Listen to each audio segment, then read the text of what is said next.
So good evening, everyone. Yeah, I know it's last minute. I posted this only 30 minutes ago. Yeah, I wasn't sure if I was going to stream tonight, so I posted Lucifer Part 1 for tomorrow. 3 years in the making, and tonight I was deciding of the few slides I've done. I thought Gnosticism is really something I'd like to do tonight.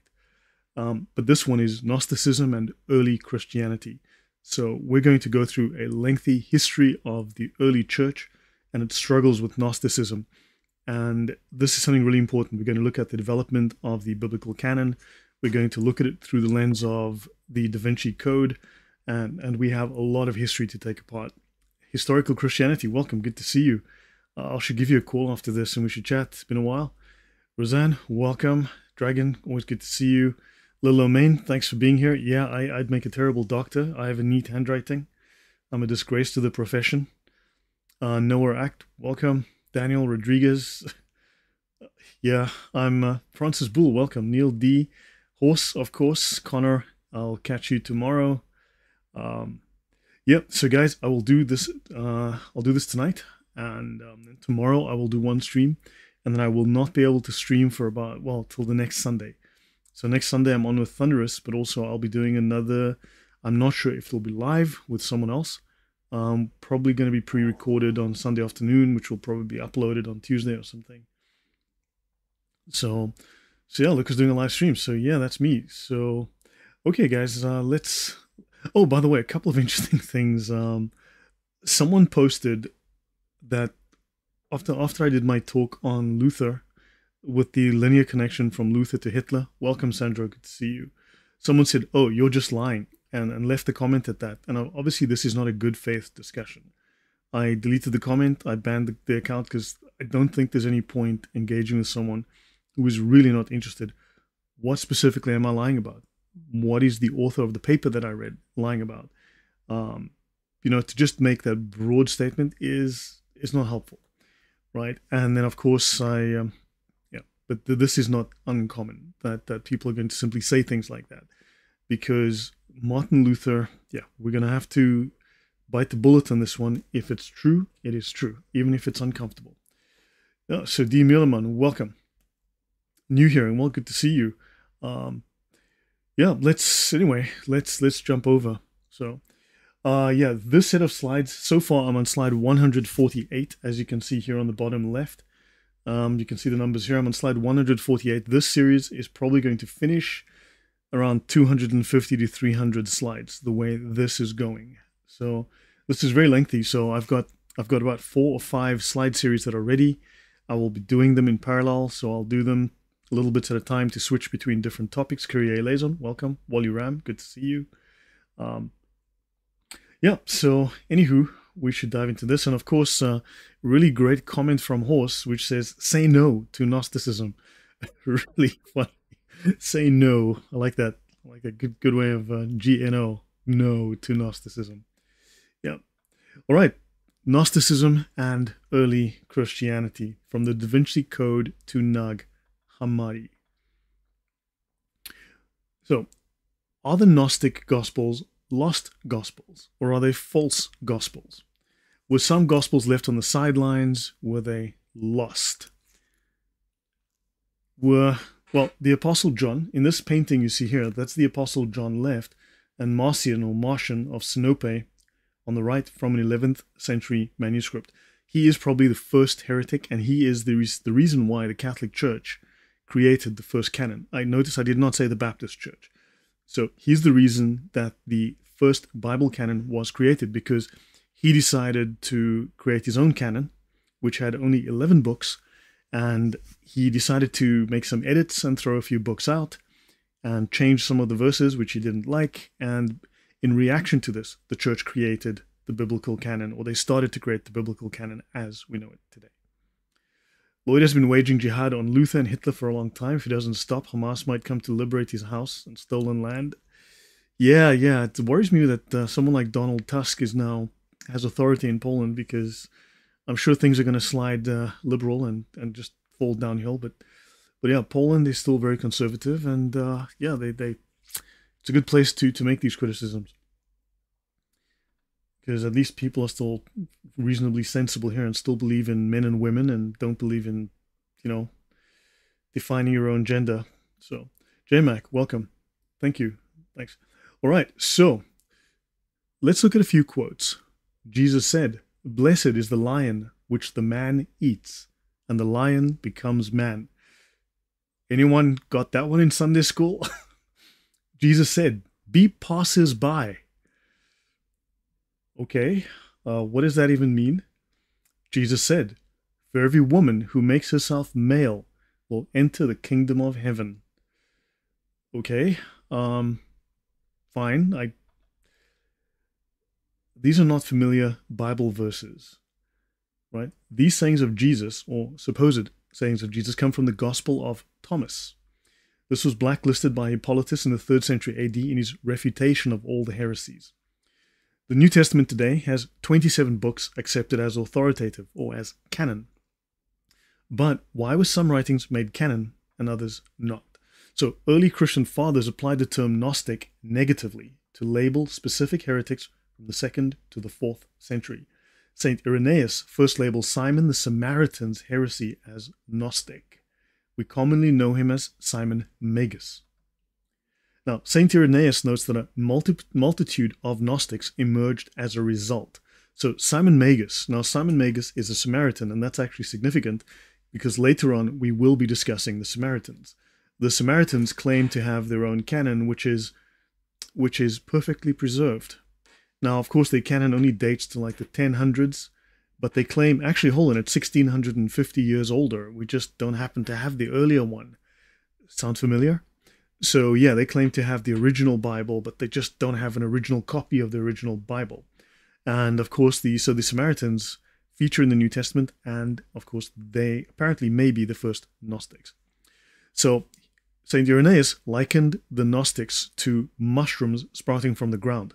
This group later gave rise to the followers of Valentinus, whom Saint Irenaeus more specifically addressed. So, yeah, every woman that makes herself male, well, that explains the current year. Yes, the current year. But also, when I mention the Samaritans with their claims, it's very much like Islam.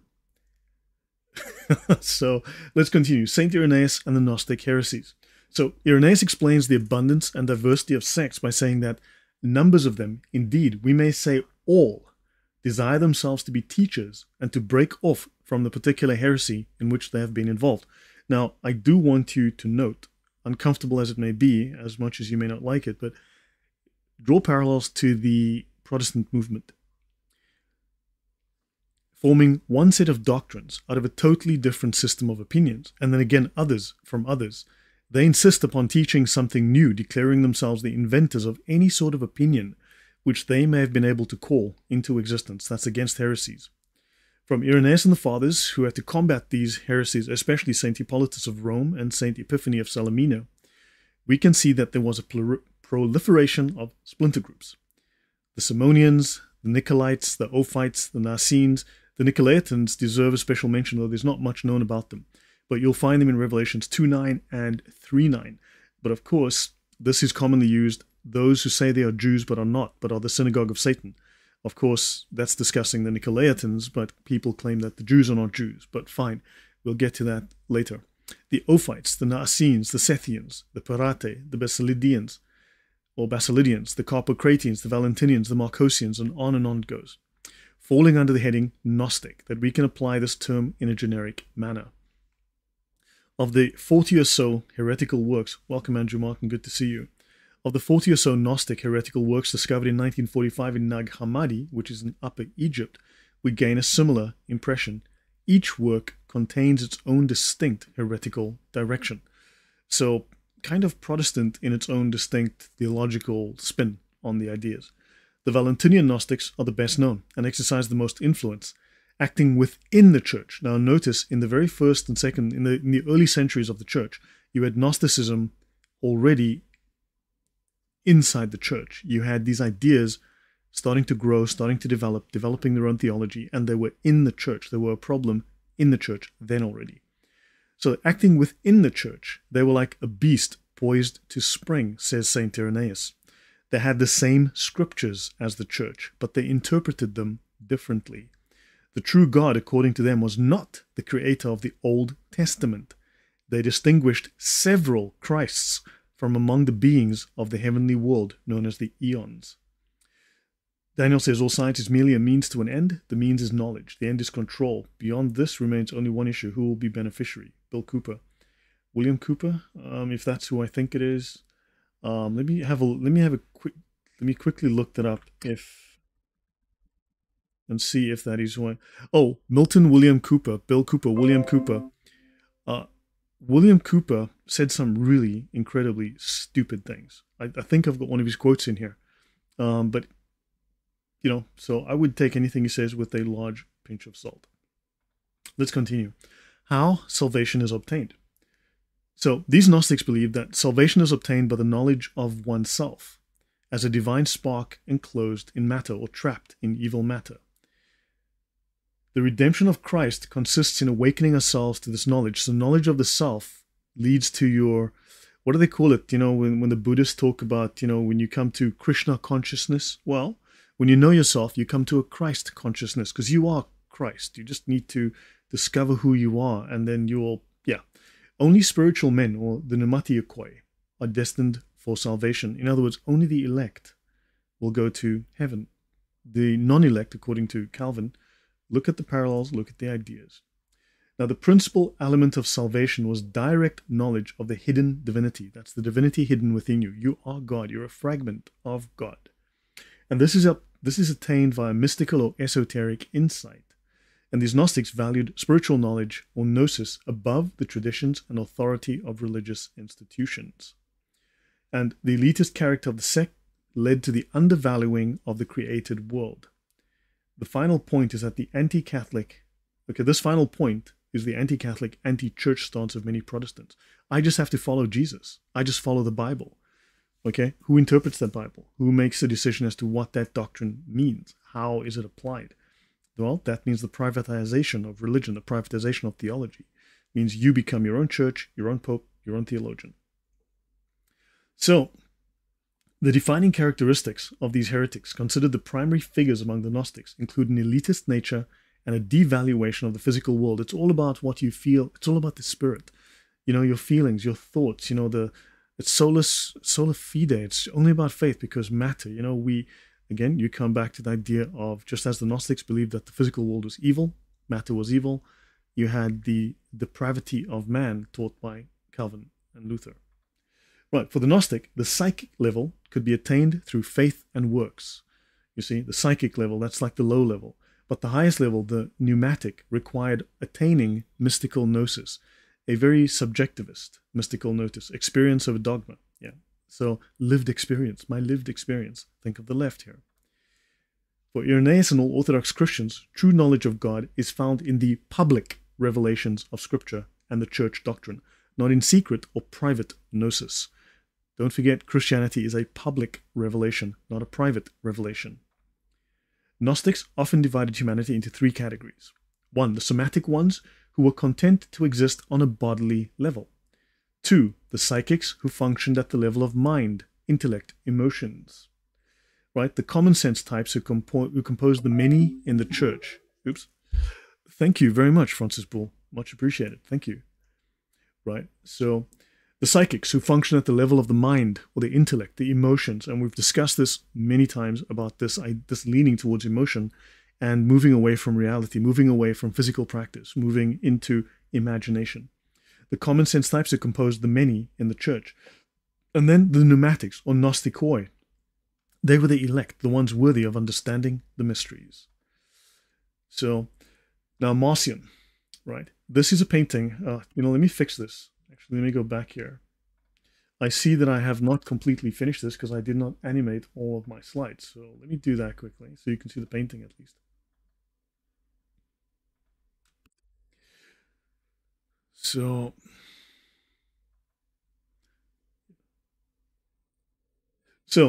Marcion, right? This is the painting of Doubting Thomas by Giovanni Seradine, who lived until 1630. The Apostle Thomas is the supposed author of the non-canonical Gospel of Thomas. And here he is inspecting Jesus' wounds for himself. Now, all of these Gnostic Gospels, only one of them is named after a woman, the Gospel of Mary. However, all of them are named after famous apostles. Of course, they're not named the Gospel of Billy or the Gospel of Cecil, right? The Gospel of Frank, who lived on the corner, because no one cares about these people. So they had to try and attach them to famous names to give them some level of credibility. Heretics, good point. Private revelation must be in line with public revelation for it to have any value. Correct.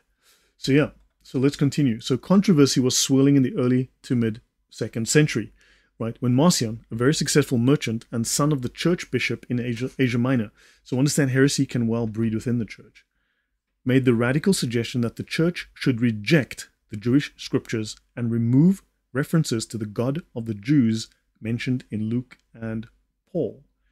Now, yeah, okay. I don't have to talk about Martin Luther here, but let's just say there is an overlap. I've discussed it in the past. He was, of course, excommunicated. He then created his own biblical canon of 11 preferred books, but he also edited those books.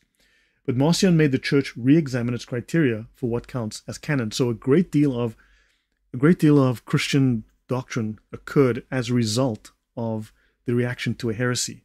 So they had to refine and tune and constantly improve on doctrine and creeds because of heretics. Many writings were considered, but few were chosen. Some writings contradict the canon or have different accounts from other perspectives, but should they be canon? Now, and were the right choices made? Now, of course, this is something that people like Bart Ehrman and others want to make you doubt.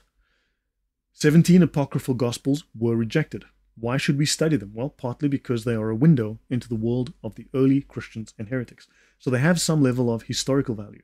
However, one point I want to make, when you look at archaeologists, when archaeologists go digging through the Holy Land, right, to that part of the world, they utilize the New Testament. They utilize the biblical passages to verify where to look, what to look for, or if they found something, if it has any historical value.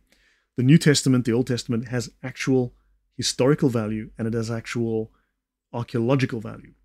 The Gnostic Gospels have zero, absolute zero value historically. They've never been used, they've never been turned to for any kind of invalidation of any kind of archaeology. It's all just complete myth. It's utter fabrication. Welcome, Tom Gyokai. The Gnostics were sincere Christians? Well, Robert J. Miller says, oh, by the way, this is based on a talk by Michael J. Heiser. It's a 6-hour lecture. I've had to transcribe it. 6 hours lecture. I am about 3.5 hours through it. I've listened to it already more than once, but I'm about 3.5 hours through transcribing it. And so this is my take on the transcription from Michael Heiser. And of course, I've made additional changes, additions, and I've done some additional research and added to that. But Michael Heiser's work is fantastic. Of course, I don't agree with every word he says, especially as he is Protestant, but the man did brilliant work. I mean, honestly, really, really brilliant man. Fantastic research. No, I didn't know that, Daniel. I just dropped that in the comments later so I can remember, but no.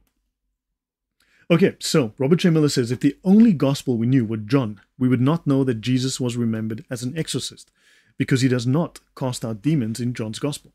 If our goal is to attain an adequate understanding of early Christianity, common sense requires that we attend to all 4 gospels. By a simple extension of the same logic, we also need to take into account other gospels. Now the guy goes off the rails, I think. For they too represent forms of early Christianity. Yeah, like circles represent forms of early squares. No, they're completely different. These are contradictory. These are exclusive. These are different. These are non-compatible. But these are not early forms.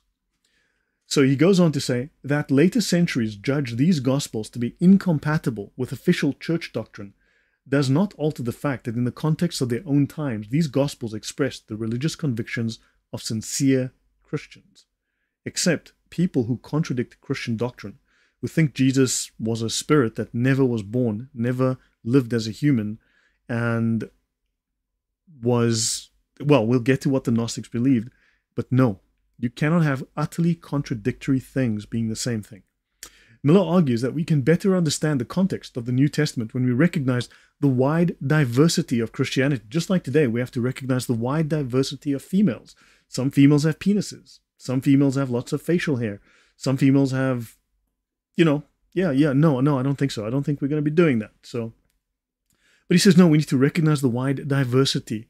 Look, for instance, people can be diverse. They can have coffee-colored skin, white skin, darker skin, red skin, whatever the case. That's diversity of humanity. But when you have a lizard, a polar bear, a whale, and a I don't know, and a computer mouse, you can't say, look at the diversity of humans. No, because those are not humans, right?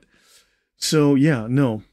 Now, the preceding two statements contain very cleverly worded, subtle lies. So he starts off nicely to suck you in with the truth, and then he appends the lie to it, of course. So, is the New Testament the final authority? Now, almost as long as they've been Christians, there have been false writings about the life and teachings of Jesus. At the beginning of the Renaissance, and the Renaissance was, shall we say, an occult revival.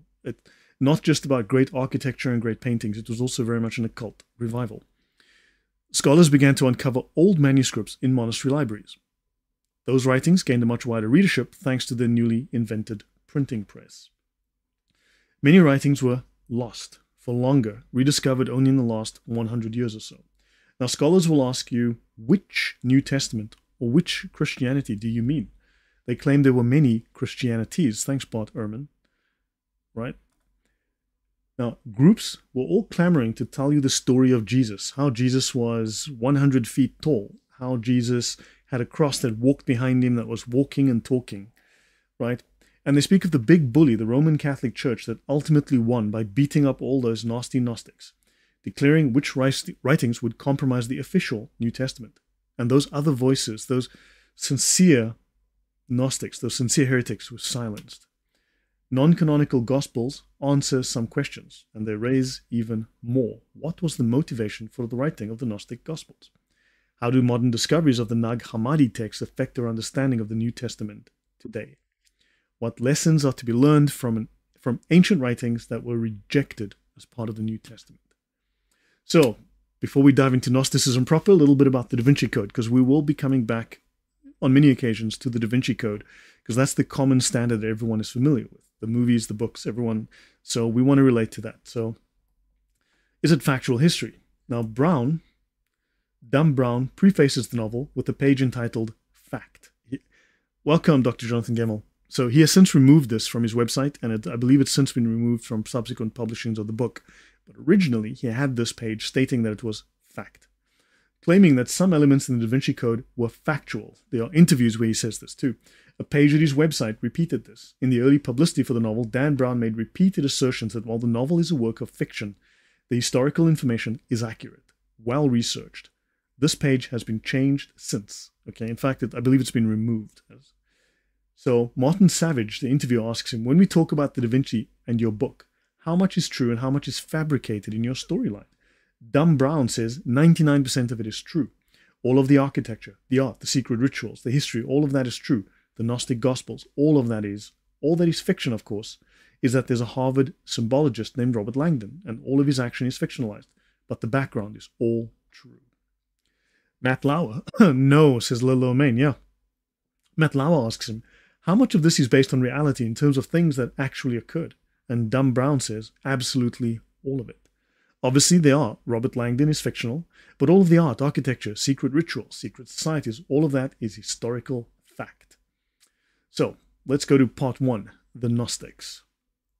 Welcome all, I see there's 66 of you.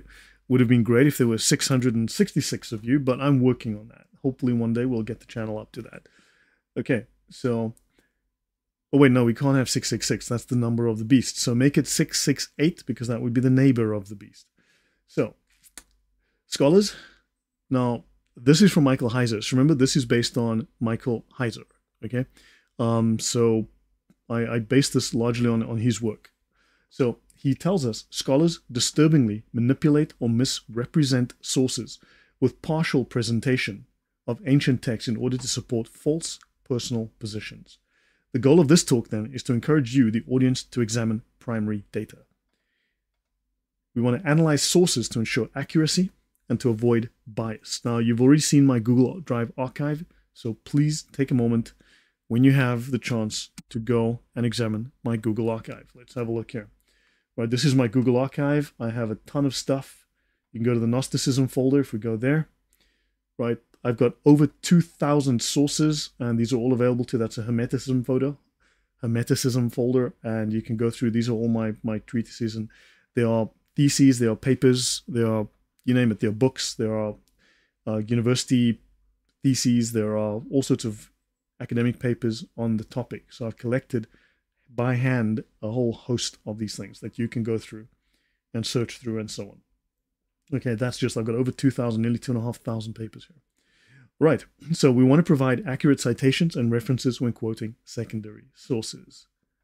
Yeah, Nelson Mandela, 46664. Yeah, I have to wonder about that.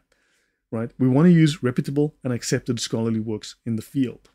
We also want to present page numbers, specific text excerpts where possible. Right, that would be good scholarship, at least that's credible. Right. If you missed a link, it's always in the video description, yes. Aim to provide audience with necessary information to independently verify sources and to avoid blind trust.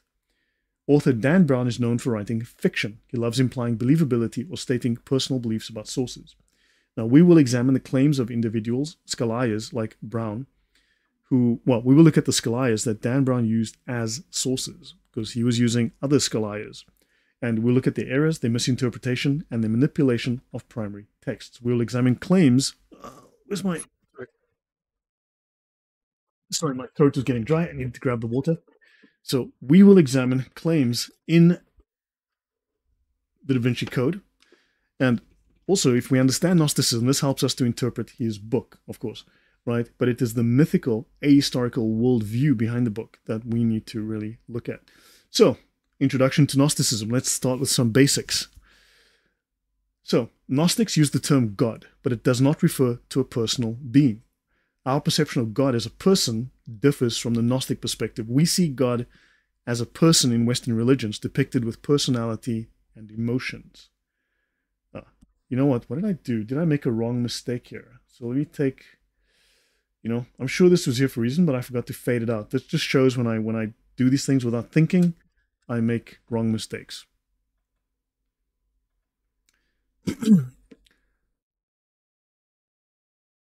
Okay, so we see God as a person in the Western religion, right? Depicted as someone with a person. But for the Gnostic, the true God is a force. The force is called the light, or the pneuma, from the Greek word for spirit. Now, the light is eternal and uncaused. It is perfect. It is an eon. The force of light is composed of parts, but it is not personified, although it is named in masculine terms. The Father is the Spirit, is the pneuma. So the Father equals Spirit equals pneuma. It's masculine. I know what you were implying. No, yes. Gnostics also describe the true God using feminine terms, though. It's a male, but it's female. Like the mother, or the first thought, or the enoia, the first thought of the Father, impregnated by the Father to bring forth other eons. The Force, the idea of the Force was based on Gnostic ideas, the religion of the Jedi, the Gnostics. I mean, the balance to the Force, yeah. Because they also believe in that the God, many of them believe in that God contains both good and evil. He is a balance between good and evil. The first thought, or enoia in Coptic, is the initial manifestation of the Father, a cosmic intelligence. The idea of the Father God is present in Gnosticism, but it does not imply personhood. In Gnosticism, the ultimate God force is a whole. It is complete. It is self-contained. Those are fem-ale penises. Yeah, disgusting. Just even thinking about it. But thank you, Crusader General. Much appreciated. Thank you for that donation. Yeah. So, yeah.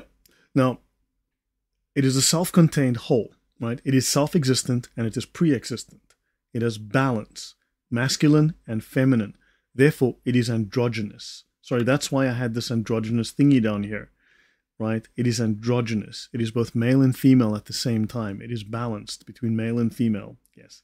It is not just one of the other. It's not just masculine or feminine. It's both. And you might recall in the Doctor Who series, this thing here, whatever this is called, said, I'm not male, I'm not female, I'm both. Right? You might remember that claim was made. That is a Gnostic claim. So androgyny. So we have a circle, and the circle implies wholeness and perfection. Adrian Ionescu, welcome. So there's an emphasis on androgyny, a concept of union and absence of gender distinction. There's no such thing as males and females. We're all the same in Gnosticism. Androgyny is considered a sexless state or a harmonious blending of genders. So the concept of androgyny becomes clearer as we explore its manifestation in Gnostic teachings and its relevance to Dan Brown's novel. In Gnostic belief, the first thought is described as being impregnated, but it is metaphorical and not meant to describe physical reproduction.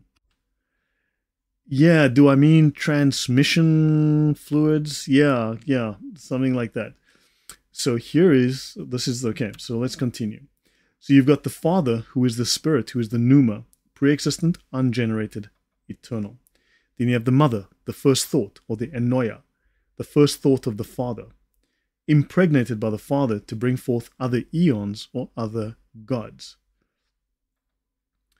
Now, Albert, which is the name of the Gnostic, that's the secret name of Allah, Albert, or maybe Cecil, but we think it's probably Albert. That's the name of the eon, of the monad.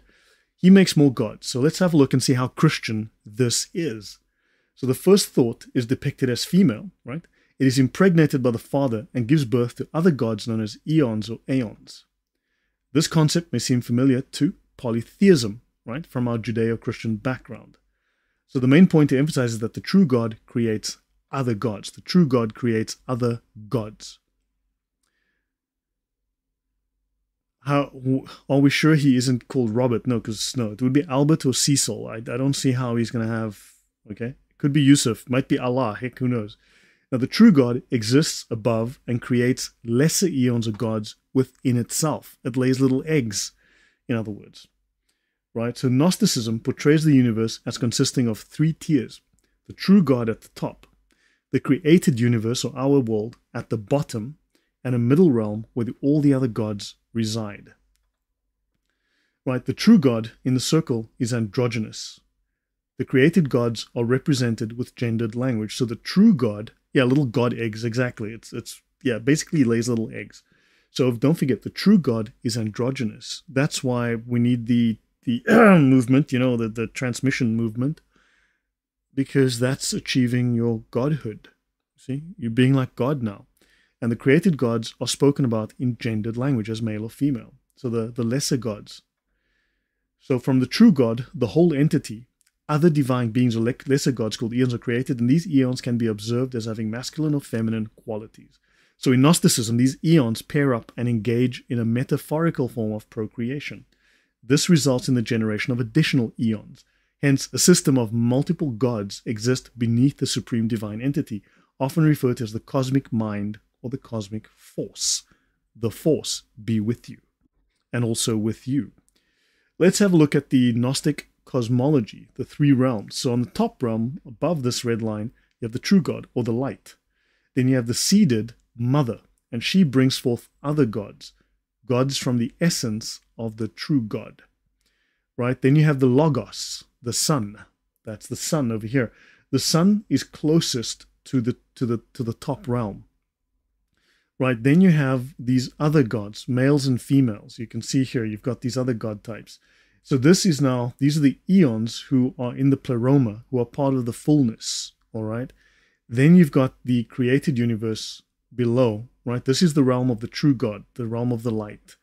You have the eons in the pleroma, and then you have the created universe, or the world that we know, where you've got the demiurge here, or the demiurge, depending who you ask.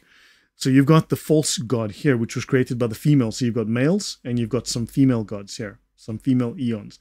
And notice that as each new generation is created, what happens that they decline in light quality. They become lower and lower and lower, and they sink. And notice the demiurge is finally in the realm of the created universe. He touches in that realm. See, he sort of crosses between these realms. And notice he is black because he is evil, right? And he creates man, and he creates, in this case, these clowns are your Nephilim and so on. All right? So he creates the earth. So You've got Sophia here who creates him. But let's continue. So you've got the idea. That's your, we'll go through this. So you have the Father God and you have the Mother Thought. And they form a triangle with the Logos. So now you have your Gnostic Trinity. The Father God, the Mother Thought, and the Logos, or the Son. That's your Trinity. That is your Gnostic Trinity. So the Logos has a special place, right, in this group here. Nirvana, the cosmic being into which you want to diffuse in Buddhism. Yeah, exactly. That's pantheism. You become God because you are God, because you have the same essence as God. But that's pantheistic. And that's exactly, we've spoken about pantheism with all of these crazy philosophers and as part of modernism and so on. Oh, and someone wrote to me, a Catholic, I believe Catholic, complete idiot, wrote to me and said, oh, I'm declaring modernism to be satanic. And like, well, your Pope said it. I think it's okay. But yeah, so I've got this I mean, honestly, there's some, yeah, the internet is a home for stupid people sometimes. Now let's talk about the pleroma, the fullness. So from the true God, known as the whole entity, other divine beings called eons are created. These eons can be observed as having masculine or feminine qualities, right? So these eons, they pair up and they engage in a metaphorical form of sex or procreation. This process results in the generation of additional eons.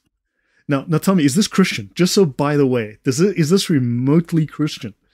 And you've got Gnostics wanting to pretend that this stuff, which has literally zero basis in any kind of objective reality, zero basis in archaeology, zero basis in any measurable form of history. And is this remotely Christian? Honestly, it's like what's Christian about this? Like nothing. So a system of multiple gods exists beneath a supreme divine entity, right? The cosmic mind or cosmic force. So the middle gods, known as eons, are considered expressions of the greater whole or of the true God. So the term pleroma refers to the state of fullness when all the eons are in harmony with the true light. This is the ideal state, or how it should be, right? The eons represent the essence of the true God, and together the parts equal the whole.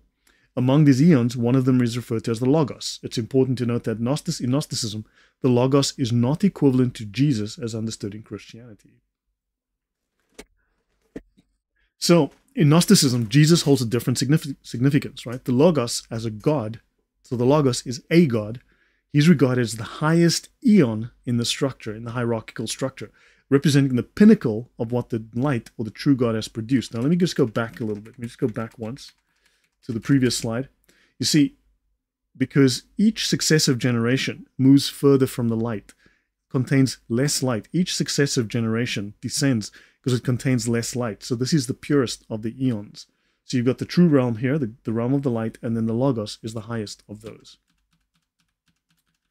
Right.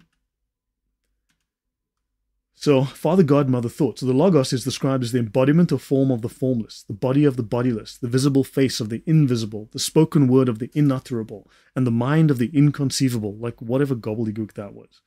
Logos is considered the primary expression of the light or the true God in Gnosticism. The Logos has knowledge of all the other eons. It represents the complete image and likeness of the true God. So within the context of Gnostic belief, there's a father language and a mother language alongside the Logos. Now, the triangle formation represents the concept of a trinity, although that's an oversimplification. So Gnostics use Trinitarian language when referring to the initial triad of Father, Mother, and Son. It's a triad. It's not really a trinity as we would conceive it.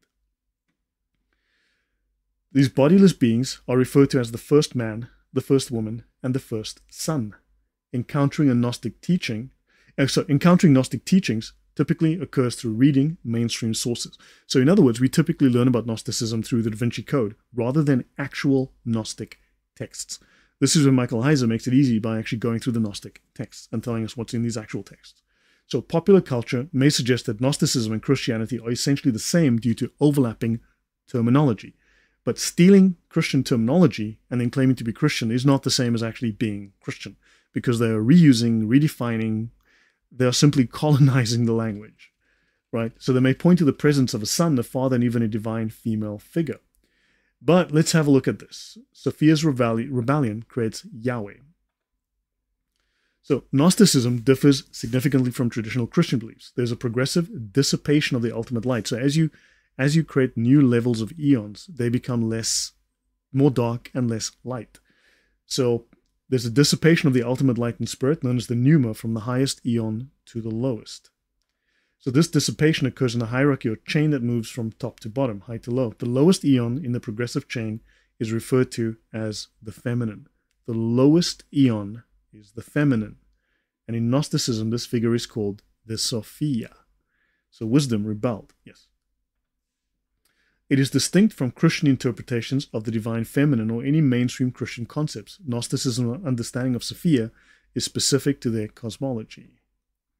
Sophia is an essential figure in Gnostic cosmology, right? She's frequently referenced in works like the Da Vinci Code. She holds significant importance at the lowest eon within their system. She is positioned close to the material world as represented by her placement on the red line. You saw she birthed the dark god, Yahweh. Century since, thank you. Who was the first Gnostic? According to many sources, that would be Simon Magus, Simon the Samaritan.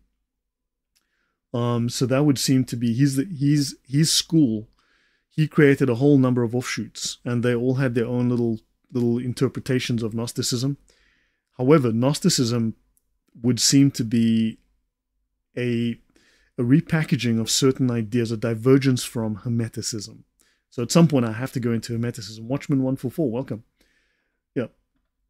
So according to Gnostic beliefs, Sophia's interaction with the material world involves her transgressing boundaries.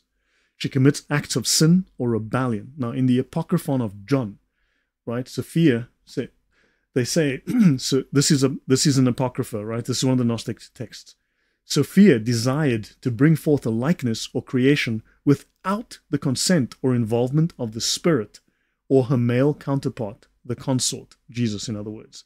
So Sophia she made an eon of her own without having this procreation with Jesus, the Christ. As a result, something imperfect and different from her own appearance was produced. So this event is a deviation from the proper order established by the ultimate God, by Albert, and reflects Sophia's rebellion in Gnostic thought. Snufkin says, I was Gnostic, Hermeticism, New Age, Manly P. Hall. Good grief, Manly P. Hall. I tried reading that guy. I'm like, good grief, what nonsense. Masonic texts and chaos magic, all the Christ consciousness stuff just led me to actually reading the Bible and realizing that was lies. Well, fantastic. That's really interesting, Snufkin. Very, very interesting. Thanks for sharing that. So, in Gnostic mythology, Sophia, driven by her desire to be like her ultimate light or highest deity, she decides to create something of herself, right? So she deviates from the intended order. Now, some Gnostics see her deviation, see her error, see her creation of this demiurge of Yahweh as a positive or courageous act. So the reasoning behind Sophia's actions is rooted in her nature as what they called unconquerably prunikos, or lewd. In other words, sexually lewd. Let me actually go back here and actually, so lewd, we would say it as lewd, right? That has sexual connotations. Right, and I believe we have a guy called Martinus Luder. There's a guy called Martinus Luder who's got a name that, I don't know, there might be a similarity there. I don't know. Someone who speaks German in the chat, let me know if there's anything about this, about Luder, who eventually changed his name to Luther, who changed his name to Lutherus, and so on. Does Elaine Pagels is as dumb as her name sounds. I mean, seriously, she says more egregiously stupid stuff than Bart Ehrman, I think. So yeah, but anyway, let's continue, right? So, sorry, let me continue here. This aspect of a character is expressed in statements like I am the whore and the Holy One. So, I am the whore and the Holy One. Yeah, I'm the holy whore. That's okay, fine. I am the wife and the virgin, which highlights a complex intertwining of sexuality and spirituality. So, yeah, that's in a Gnostic text called the Thunder. Okay? You've got the text there. Feel free to look that up. Don't even ask me to read that. So, Luder is German denoting word for someone sexually bad. Shlomo Ben Michael, didn't you just say it? Hold on. I didn't say it. He said it. Okay? Let me just bring this up. Luder, Martin Luther's family name is Luder, is German word denoting someone sexually bad. Luder. Yeah, it's not good. Let's continue. So, The offspring of Sophia's self-creation is known as the demiurge. Some will say the demiurge, or the maker, also referred to as Ial de Ba'oth, or child come forth, or the child of chaos. And there are other names. Other names for the demiurge include Saklas, meaning the fool, or Samael, meaning the blind one. We would know him as Yahweh, okay? Elyon, but Yahweh, that's the Christian God. So the Christian God is what she created, the evil Christian God. This was created by the rebellion of Sophia. A fool, so Yahweh, or Saklas, is a fool because he believes falsely that he is the only God, and there's none like him. So Yahweh says, I am the only God, there is none other like me, and he's a fool for saying that. He doesn't want people to know, although he's fooling you, you see, because Yahweh doesn't want you to know there are eons greater than him, that he's actually the lowest of the gods, and we need to worship the greater gods. And in fact, your spirit, you are a piece of the true God trapped in flesh, and therefore you need to make sure that you kill everyone and kill yourself and go back to the true androgynous true God one day, because you see where this leads. You understand where this thinking leads, right? So there are eons greater than him and a greater ultimate God. But even that goes bananas ultimately. So even that's completely bananas. So he's blind because he denies or doesn't see these other gods. He's arrogant and evil because he doesn't want people to know the truth of the true God. So the God of the Bible is lying to you. Understand what's being discussed here. So the demiurge, he creates the world that we live in. This earth he creates. And he makes rulers called archons. And these are mentioned in the New Testament. And these are the principalities and the powers of the air, the rulers in high places who are wicked. But in Gnosticism, the archons are bad because the fool, the demiurge, he made them. But they're not bad in the sense that they're opposing God. They are the servants of Yahweh, the demiurge. Luder isn't straightforward to translate. Artemis Luder, poor creature. Dumus Luder, stupid creature. I know, it's not an easy word. It's an old word, in fact. But if you look at its common connotations and its older connotations, then you've got Luder. It doesn't have a good meaning. So, thank you, Lilo, man. So, guys, if you like the content that I do, if you enjoy the content, despite the fact that, as I've stated, I do some very controversial and contentious work, I say things that I think are not making me a lot of friends. But if you do enjoy this, please like, share, subscribe, and thank you again for all the support of the channel. I genuinely do appreciate it. So without it, I could not have done the work on Luther that I will be doing. That's going to take a long time. We'll be doing many, many episodes discussing Luther, and I'm hoping that as we go through, I'll make new discoveries. So let's continue. So the archons, right? Father Gemmel, sorry, Dr. Gemmel, sorry, Father. Dr. Gemmel says Plato's God was called the demiurge. Yeah, Plato was a very destructive philosopher. Plato, we need to have a look at the philosophers. I'm going to go through the Enlightenment soon. I'll be discussing the Enlightenment. And we're going to find out that the Enlightenment philosophy the whole point of the Enlightenment philosophy was to be anti-Christian, was to go against scholasticism, was to go against Aquinas. All of it was really a reaction against logic and the truth. It was literally anything but Christian ideas of truth. It's that simple. So let's continue. This stuff all sounds demonic. I like it. I hate it. I shared it through those words. Thank you, Scarlett. Much appreciated. The Vatican must hire you. Yeah, I wish they would. The guy could do with a better job and a better income. It would be great. Okay, lewd is also used for promiscuous women. Yeah, so the word lewd, that's where we get that word, as far as I know. So in Gnosticism, the archons are God's henchmen. They're the bad guys who work for God. They're his enforcers. They do his bidding to suppress humanity, and they keep humanity from learning something important. So the demiurge makes helpers. What we would think of as fallen angels or watchers or fallen sons of God. It's all the same thing. Together, the archons and the demiurge make Adam. Let us, you see, because the demiurge doesn't have enough power. He's weak. So he uses the things he created, and they create mankind in our image, suggesting a co-creation. Right? So in works like the Da Vinci Code, there's a portrayal of a sexual ceremony as an act of worship that symbolizes not only the reunion of Sophia when she repents and returns to the pleroma, or the spiritual realm, but also signifies the initial androgynous unity of the ultimate reality. So this ceremonial intercourse is seen as having sacramental value for some Gnostics, so sex magic. Understand? So think about, go back to the French Revolution. Remember, they had sex rituals in the Cathedral of Notre Dame on the altar. They had a woman who was the goddess wisdom, right? A prostitute, a former some say a former prostitute. The records aren't entirely clear, but understand that was a Gnostic ritual. That wasn't just them being sacrilegious. They were following ancient practices. So there's symbolism and meaning behind all of this. And this is not clearly communicated in the history books because these people actually support these ideas. Right. Watchman 144. This man is the Kareem Abdul-Jabbar of revealing false teachings. Thanks, man. Yeah, whenever I think of him, I think of Into the Game of Death. Okay, let's continue. Oh, by the way, there was Father Maudsley, Mawdsley. He had a talk recently about some sort of catechism or some sort of creed or some kind of someone talking about there was some sort of Catholic creed that some priest had made up, or I can't remember the exact details. I saw a little bit of it. He was talking about a woman or a priest that was talking about when I meet Jesus, I will kiss Jesus, you know. And I don't know if any of you remember. Dr. Obvious told me about it. I will kiss Jesus, and you know, and you know, so basically being Jesus being the man that I long for, whatever, and I'll kiss him, and this is some kind of creed that someone made up. Few people realize the divine will, exactly, divine will, yeah, divine will. What you need to realize, okay, what you need to realize is that this is actually a Gnostic allegory. It's actually a Gnostic symbol. The idea is that Sophia and the Christ, when they kiss, that kiss is symbolic of passing secret knowledge. Jesus then passes secret knowledge to you. It's not a literal kiss. It's the passing of secret knowledge, but it's also the sexual union that is being discussed here.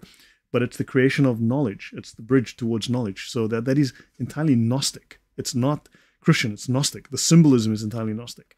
Okay, moving on. It's important to note that the grammar of Genesis 1:26 does not support this interpretation. Let me see what's in. I cannot remember what's in the grammar of Genesis 1 verse 26. I probably have it in the slides, but let me just double check just in case. Then God said, "Let us make mankind in our image, in our likeness, so that they may rule over the fish in the sea and the birds in the sky, over the livestock and all the wild animals." So Heiser is telling us here that the grammar of Genesis 1:26 does not support this interpretation.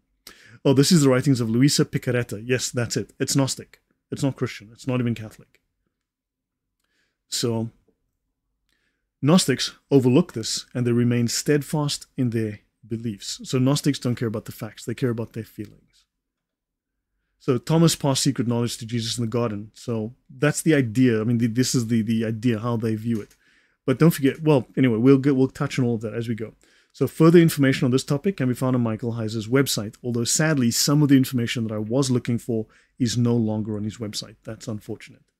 Now, in the Gnostic myth, Sophia observes the creation of humankind and realizes that the demiurge's actions are problematic.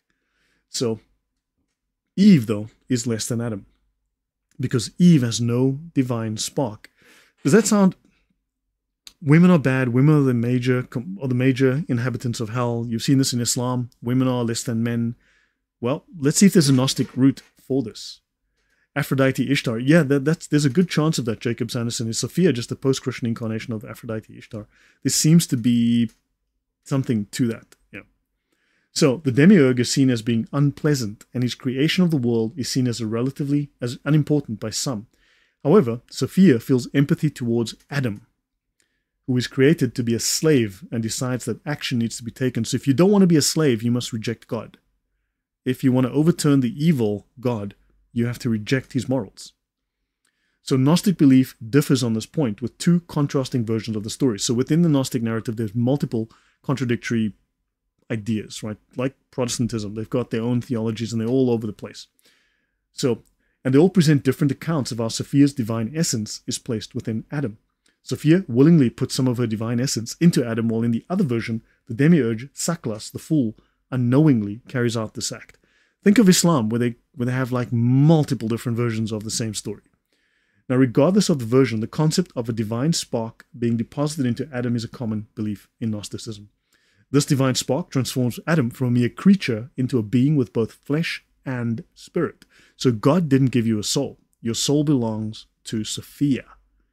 And your spirit is both material and divine.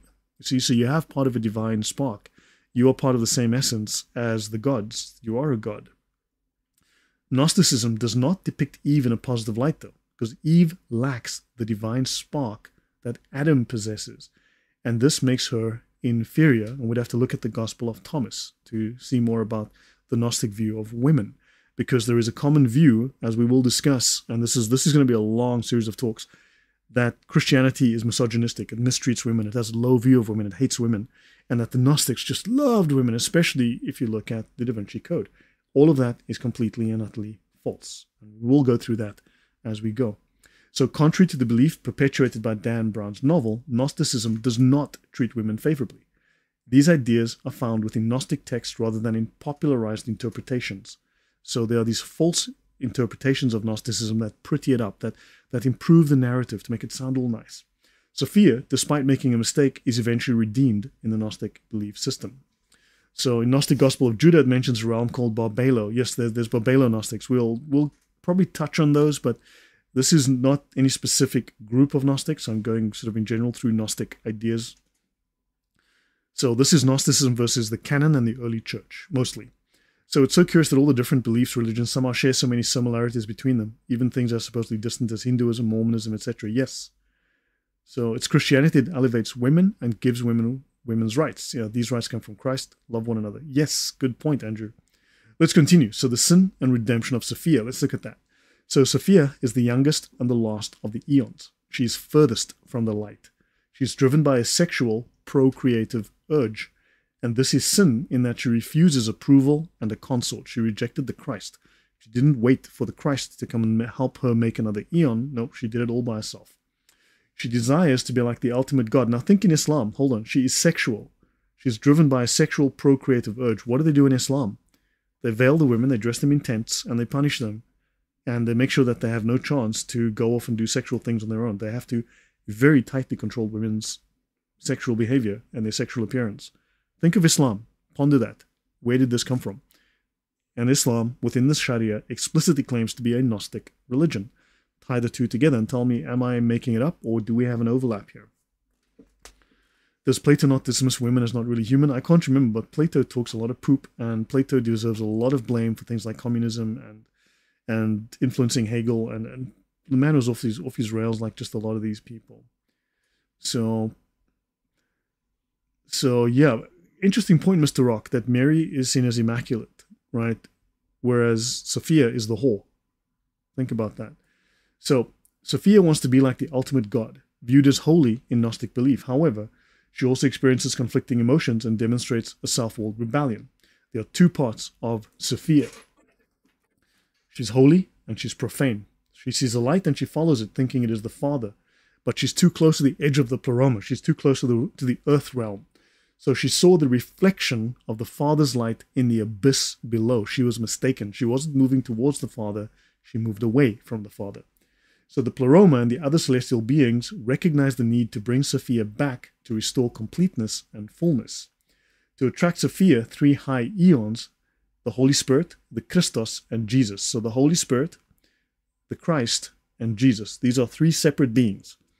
Collaborate on a plan. Jesus is destined to be the outer manifestation of Christos on earth. So Jesus will be a manifestation of the Christ, however that works. Contrary to popularized interpretations like the Da Vinci Code, Gnostic texts do not depict Jesus as an ordinary man. He is considered a divine being, an eon. So the Christos appears to Sophia as a trans-cosmic cross, which she interprets as a sign from the Pleroma to return to the true light. Just follow the light. Now, do you remember back in the 80s, you always had this, just listen to your feelings, listen to your heart. And now people don't know what facts are because they were listening to their, mysticism. Just follow the light, follow the light. Do you remember that term? We used to hear that in the 80s and 90s. Just follow the light. Keep your eye on the cross. Follow the light and you will find your way to God.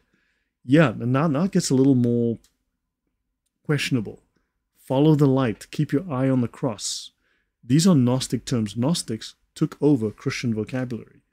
So when they are saying follow the light, keep your eye on the cross, those may well be Gnostic uses of it, which designed to trap you as a Christian by they clothe themselves in Christian language and then they lead you astray.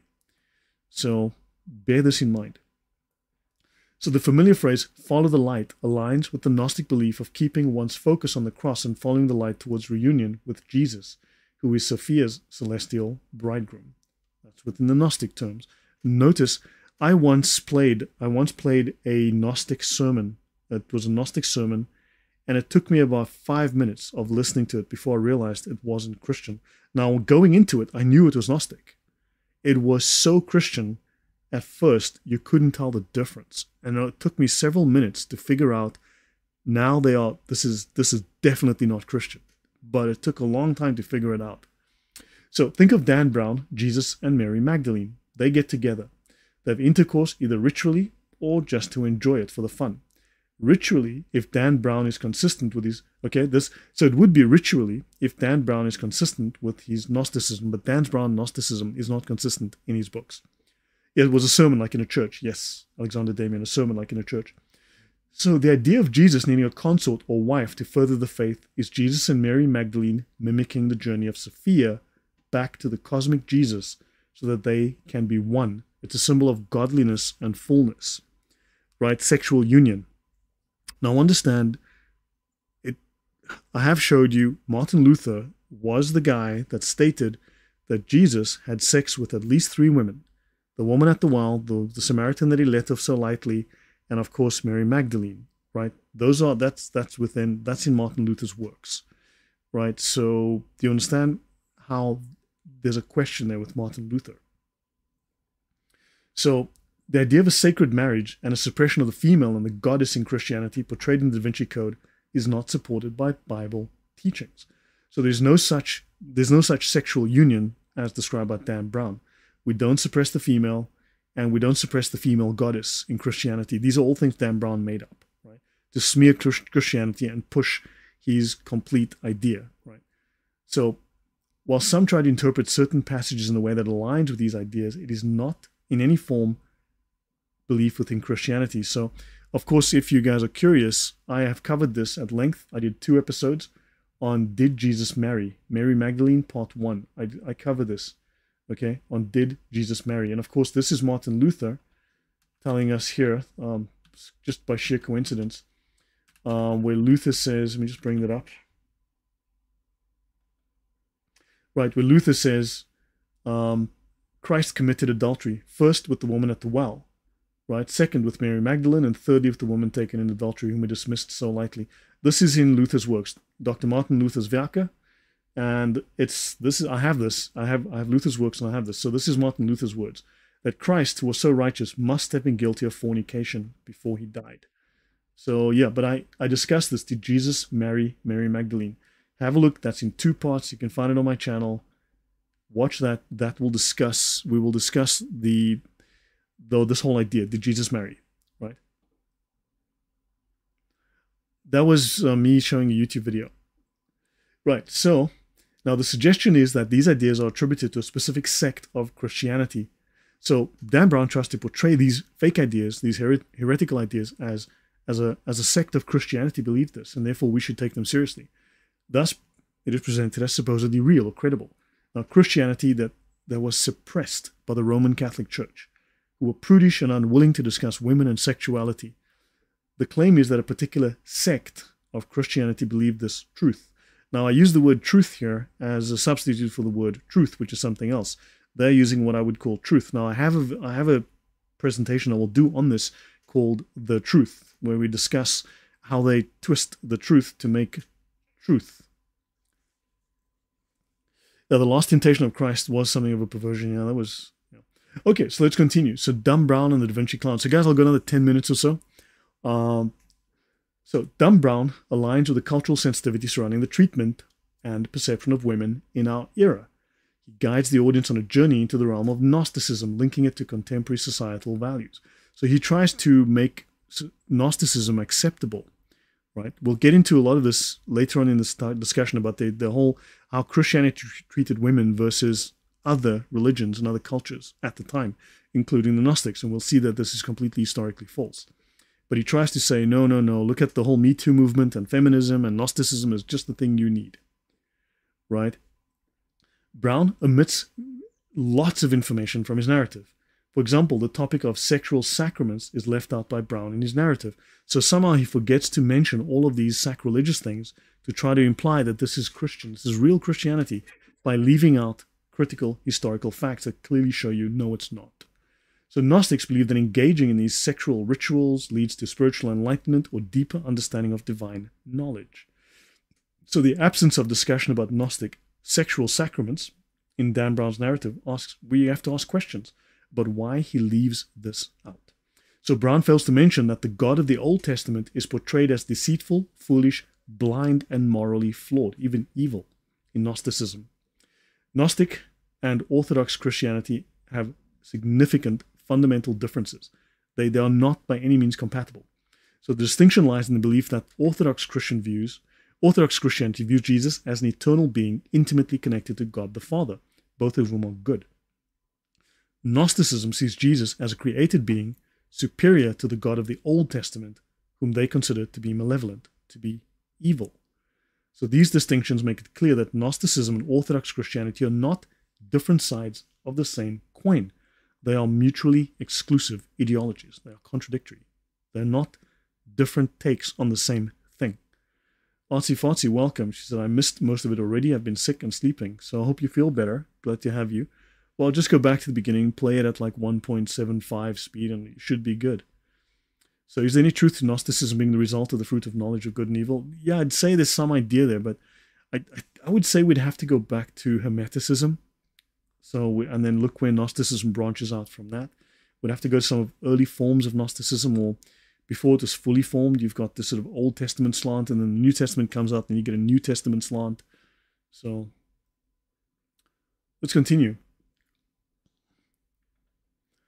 So divine plurality in Judaism. So on slide 25, let me go to slide 24. Let me go to slide 25 and call it an evening. All right. So what is the Bible verse where, what is it? There was a question, what is the Bible verse where God said they make good evil and evil good? Well, let me try and find that for you. Let me do that now.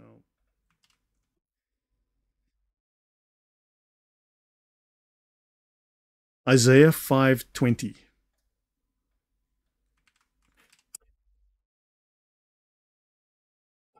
Woe to those who call evil good and good evil, who put darkness for light and light for darkness, who put bitter for sweet and sweet for bitter.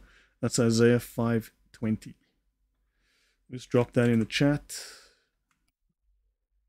Okay. So I'll do this page and one more. Okay, because reading all the stuff, also my throat gets sore. Matthew. So in Gnostic belief, Yahweh holds an inferior position, a lesser position in power compared to the eons. So the God of Christianity, the God of the Bible, is a lesser God, the lowest of the demons, basically. Yahweh's role changes when he begins creating, not the lowest of the demons, the lowest of the eons. So Yahweh's role changes when he begins creating the material world, moving from the middle realm to the lower realm in the Gnostic universe. So Gnosticism, as a fully developed system, as Michael Heiser tells us, emerged in the 2nd or 3rd century. There are elements of it seen prior. You can see elements in the late 1st century already. But traces of its worldview can be found earlier. The origins of Gnostic thinking is influenced by various sources, including Hamitic and Judaic parallels and divergences. Now, I have covered this in the past, a couple of years ago, and I need to go back to that, because this is very, very true. I discovered this myself. Without working through anyone else's work, I discovered this for myself by just reading through some of the old materials, and I've got a lot of material on it I need to go back to. But definitely Hermes Trismegistus, the Hermeticism, and Judaic parallels, where you can see they start cribbing from the Old Testament. With the Gnostics, just start stealing from the New Testament. The exact origin of Gnosticism cannot be traced, but it is possible to locate influences or sources as far back as the 2nd or 1st century BC in the Corpus Hermeticum, the Hermetic corpus. Right? The Jewish apocalyptic writings, and especially Platonic philosophy, Plato and those who come after Plato, the Neoplatonists, as well as the Hebrew scriptures themselves. Now, for reference, see the Book of Al-Chasai. Look for stuff on, just Google for me and the Book of Al-Chasai. Look that up, me and the Book of Al-Chasai. That is critical, the Book of Al-Chasai. That's really, really, I've got some stuff. If not on my channel, it's definitely on Ask Truth Apologetics. Go check on his channel, Ask Truth Apologetics. I discussed this. Do we know the origin of Hermeticism? So look, the original story, it's an Egyptian thing, and then the Greeks come along, the Greeks invade Egypt, and then the Greeks change the story, and then every 300 years or so, you get a whole new legend of Hermes Trismegistus. So the original story changes radically, then you get a new story, then you get, the story changes so often up until the 15th century, till the Renaissance in Italy, and then the story changes again. So they've been cleaning up and modifying the story to suit their own purposes over and over and over. So the original story, when you look at how that story changes, it's ridiculous, because clearly it's not credible, because it just changes constantly. If Simon Magus was the first Gnostic, at least according to legend, then the genesis of Gnosticism have a Semitic background. No, he was a Samaritan. So he was a Samaritan. And the Mandaeans are definitely a Semitic Gnostic sect, but that doesn't mean they're Jewish, right? So, but then the Samaritans talk a bunch of poop in terms of some of their stuff. Almost all the points on this page comes from Alice Bailey. Yeah, so actually I need to look into that. I looked at it briefly some time ago. So anywho, let me continue. So a contributing factor is the struggle to comprehend the concept of a triune God, which led to debates and discussions such as the Council of Nicaea. Nicaea did not propose a new Christian viewpoint, but it sought to uphold and clarify and better articulate the understanding of the Trinity. Note, the concept of a Godhead or divine plurality exists in Judaism, often referred to as the Elohim or the divine council, right? So heavenly beings that surround God. Now this understanding predates the Christian belief in the Trinity. So understand the concept of a dualistic, of a multiple Godhead, of a Godhead consisting of more than one, predates Christianity. It is rooted in Jewish theological interpretations. But there's a story to that, all right? We will see mentions of a plurality or trinity in the Zohar, for example. We will discuss this later. However, within the 2nd century, what happens is the Pharisees, who at that point have control over Judaism and the theology, they ban this view. So this was a common view, that within the Jewish Godhead there was a plurality. But the Pharisees banned this view because it aligns too much with the Christian view. So we'll discuss. So Gnosticism was kind of suppressed for a while, then it came back a couple of decades later, and eventually it flourished until like late in the 4th century, but it keeps coming back in a new form. It just comes back wearing a new hat with slight different changes. So we will discuss. So the concept of divine plurality in Judaism is puzzling when you look at the belief in monotheism. However, we must understand that Judaism, while described as monotheistic, recognizes the existence of multiple divine beings or manifestations. In some texts of the Hebrew Bible, there are instances where dialogue or interactions between different divine or angelic beings are depicted. So this can lead to the appearance of multiple gods or multiple divine figures. Now these passages can be understood in different ways and interpretations differ. But when you look at historical and cultural context, as well as theological discussions that were taking place, Jewish scholars and theologians struggled. They had to deal. They grappled with these ideas. So while the core belief in one ultimate God is central to Judaism, the recognition of a divine plurality, this certainly was present in the 1st century and even prior to the 1st century in Judaism. So a divine plurality is not something that comes strictly out of Christianity. This was in Judaism. Like I said, in the 2nd century, the Pharisees effectively banned it. This view of divine plurality was banned. Moving on. Final slide, slide 26. I think I'll do slide 26. So the weight of the evidence falls on the side of those who see Gnosticism a thoroughly Christian movement, right? With some scholars arguing that Gnostic theology is based on interpretations of the early Christian writings attributed to the apostles Paul and John, suggesting that Gnosticism could not have originated earlier than 90 to 95 AD. So what that means is that many people have claimed that Gnosticism is a movement originating in Old Testament Judaism, that it's Judaic. However, the evidence clearly shows historically that Gnosticism comes out of Christianity. It's an imitation of Christianity. It is a reaction to Christianity, right? Now, of course, if they attribute the ideas to the writings of Paul and John, that means they're very late in the 1st century. And this date is crazy because I actually was tracing stuff to the year 1995 as well. So Gnostics and Arius were trying to grapple with the concept of divine plurality. That's Arius, the arch heretic of the Council of Nicaea. So Jewish mysticism also explored the nature of the Godhead and who resides there. And we will have a look at the Zohar and other things later. So questions arise about what God was doing before creation and how thoughts and chronology relate to a timeless God. Ancient thinkers expressed these ideas through writing to systematize their understanding of God and divine beings in Scripture. So the term Elohim is used in the Old Testament, which is a plural in form but often translated as a singular noun called God. The Old Testament also mentions the angel of the Lord and the one who rides on the clouds, who are distinct from Yahweh. So there's a plurality that's hinted at in the Old Testament. And then these, welcome on Nathaniel, good to see you. Psalm 110, the Lord said unto my Lord, sit thou at my right hand until I make thine enemies thy footstool. Yes, the Lord speaks to the Lord. The Lord says, for instance, there's one Moses, where the Lord says to Moses, I will ride behind you. You cannot see me, for you will die. So turn your back and you will feel my presence ride behind you. But the Lord is speaking to him as the Lord goes past Moses. So there's at least two beings there. So who is that? You understand? So this concept of a complex plurality is present in the Old Testament already. So these portrayals suggest the existence of divine beings or manifestations beyond just Yahweh. The plurality of these figures can be viewed as a reflection of the complex understanding of the divine within the Jewish tradition. So hopefully this is all making sense so far. So Neil D says, from the Jewish perspective, I can understand why those not convinced of Jesus try to cover up other legitimate interpretations. Yeah, and they did. I mean, they went out of their way, apparently, in the 2nd century. So Artsy Fartsy says, so wow, they changed the view because their original belief of Elohim meant that God could possibly become Jesus. Am I getting that right? Yes, that would seem to be the case, historically, that there was a struggle within Judaism. I mean, people like to make a monolith. It's all just the Jews, it's just the Jews. There were different groups even within the Pharisees. There were competing groups, and one of them won. But there was a very Christian-leaning sort of idea, and within the Jews there were different groups as well, and there are even heretical groups. I mean, the Samaritans are to the Jews what the Gnostics are to the Christians, if you want to look at it that way. So let me continue.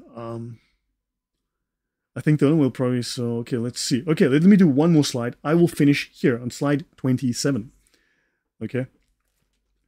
It's all over Genesis and Exodus, plurality of God. Is this all making sense so far? Hopefully this is interesting and not dull. So not just me reading from slides. So let's go on. Where did Gnostics emerge from? So yeah, Gnostics emerged from Egypt. And man, I've been talking about Egypt for ages. Something was going on in Egypt. We have to go to Egypt. The Sufis, the Gnostic Sufis, claim that their beliefs come from Egypt. Seriously, everything traces back to Egypt. So we have to go back to Hermeticism eventually. And attempted to merge their knowledge of the Old Testament and Jewish writings. This is before the New Testament is written. As the New Testament began to be written, they sought parallels in local Egyptian religion, resulting in the development of Gnosticism. Evidence shows an intellectual, eclectic, Gnostic community rising out of the ruins of the Jewish quarter in Alexandria. Now remember, there were three major locations of heresy in the Old World. Alexandria in Egypt, Najran on the border of South Arabia, of Saudi Arabia, and Yemen, right? Yemen, of course. And then just across the border of Syria and Turkey, in Haran, where Abraham is said to have come from, right? So you've got this, was it Abraham? Yeah, I think Abraham, exactly. So you've got these three major centers. And don't forget, Najran was called Arabia Heresium Ferax. Arabia, the bearer of heresies, or Arabia, the origin of heresies. These were the three major centers of heresy in the Old World. So yeah, Alexandria, definitely. So it rose out of the ruins of the Jewish quarter in Alexandria after AD 117, losing the intellectual war in Alexandria by the early 3rd century, and going on the run southward, away from the ecclesiastical authorities in Alexandria. They went to Asia Minor or Western Turkey, right? So with the prominence or the emergence of Christianity, many Gnostic schools in Egypt became Christian or incorporated Christian elements into Gnostic doctrine. Another issue that arises is the question of evil and its existence. So orthodoxy says, if anything other than God is control of evil, it implies dualism and diminishes God's power. The Jewish Bible does not show us a competitor to God. Therefore, orthodoxy rejects the idea that another force equal in power to God. But don't forget, some of these Gnostics, some of these heretics, some of these modernists believe that God is both good and evil, which is another corruption of the idea of God. So the orthodox position suggests that while God is somehow in control of evil, there may be different interpretations on how this control is exercised. God permits evil, we would say. So the New Testament reflects the idea that God can take evil, manipulate it, and ultimately use it for good. This doesn't mean that God does evil, because that means God is doing evil. God would simply allow us to have the choice, which means we can do wrong, and God would try to, within his plan, turn that towards the good. It's like if your house burns down, it doesn't mean you burn the house down. It means the house burned down and you're going to try to recover from that. So to try to recover from evil. So I think I should leave it at that. So the next slide is an attempt to answer the problem of evil, right? So I'll read this last paragraph. Gnostics believed that evil was inherent in the world's creation, and that it was not the result of a fall or wrongdoing.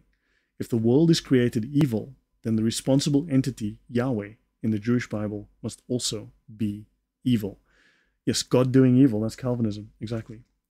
See, so if the world is created evil, then the responsible entity, Yahweh in the Jewish Bible, must also be evil. So this is just a corruption of their Christian ideas mixed in with these crazy Gnostic ideas. And I'll leave it at that. That was the first 28 slides. So yeah, so hopefully you've learned something useful. Here I need to say some various YouTube things, which is very important. Please like, share, subscribe. Thank you for the support of the channel. Much appreciated. I will make some of these slides available. I do owe my subscribers, my members slides. I need to get to that. And yeah, hopefully it wasn't... Okay, give me 1 second, guys. Please give me 1 moment. I will be right back.